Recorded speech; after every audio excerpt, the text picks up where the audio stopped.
Master's distinguished guests. You're probably wondering why I am not in proper costume today. It's actually a very good reason. Tools and I have an agreement. We got divorced many years ago. I am still paying alimony in the form of hiring all of you fine contractors to come to my house and build my house and keep me out of trouble. My tools are all in the garage. They're very shiny. My wife does not let me touch them. This is a true story. I grabbed a screwdriver one time. She followed me around the house. Where are you going? What do you think you're doing? Oh, I'm going to put in a light switch. No, you're not. I'm going to call an electrician. Do you know what electricians cost? My God, I can do this a lot cheaper. No, you can't. The screwdriver went back. The electrician came, sent me a bill. I refinanced the house. The house did not burn down. That's why I am the buyer of your services, Mr. Contractor. I will be inspecting all of your work. How am I doing so far, boss? Awesome. Good. Let me take you back to a warm summer evening, July of 2003. It is sunset. It is sunset that is postcard worthy.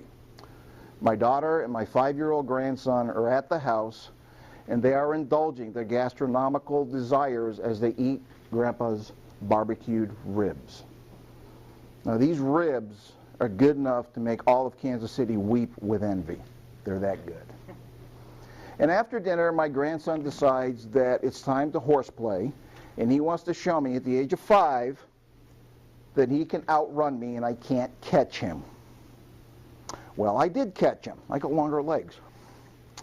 And our backyard is tiered, so to get from the upper tier down to the patio, you've got a series of steps.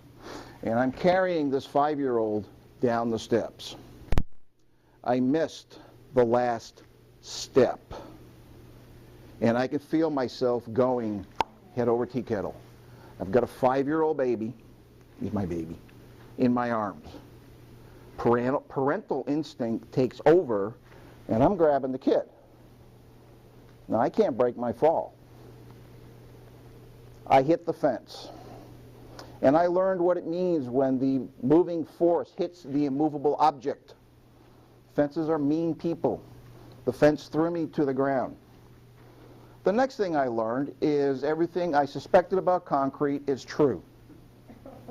It's hard. And you bounce. Not very far, but you bounce.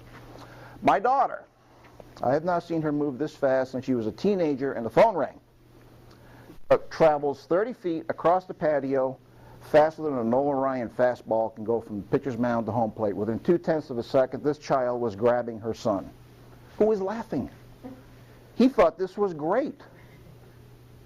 I'm laying on the ground. I can't move. I think I was bleeding. I'm not sure. And they're attending to the kid. 2 days later, they came back to check on me. And it was at this moment I invented a whole new language.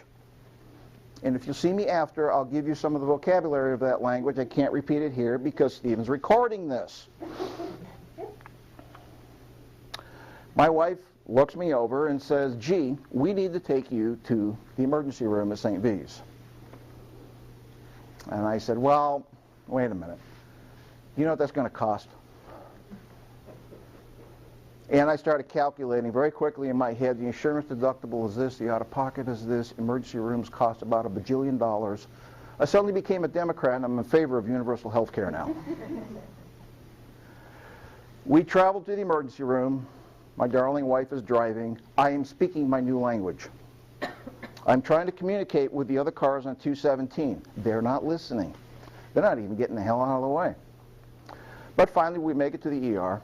And it's just like TV. There's doctors running in and out, nurses running in and out. They took my temperature. Why? I don't know.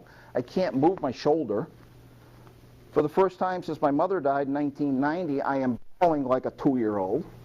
My grandson is still laughing. He thinks this is just the coolest thing in the world. Right? After an exam, x-rays, a sling, and all the pain medication that St. V's had stored, I took it so that I wouldn't hurt anymore. After all, insurance is paying for this. They refer me to an orthopedic surgeon. And when I go to the orthopedic surgeon, he says something that makes a little light go on in my head. He says, Mike, we're going to go through a process. And that process is going to consist of an examination, a diagnosis. We're going to send you out for x-rays. We're going to do maybe some physical therapy, lots of medication, lots of painkillers. I like that part. And if that doesn't work, then we'll do surgery. And this is where the teachable moment comes in. Because you see, what I do for a living is I help people simplify their financial lives. I help them make sense of money. And then we go through a process of achieving financial independence and peace of mind. And as the doctor is explaining this to me, I'm going through my head going, you know, financial planning is a lot like medicine. It's a process. It's a process of healing and understanding people's needs, their viewpoint of money, and applying different techniques and different ideas to their financial situation. And just like with medicine, we have to find out how your body's going to react. Well, with financial planning, we need to find out how your money's going to react, and more importantly, how you're going to react to the money. Fellow Toastmasters.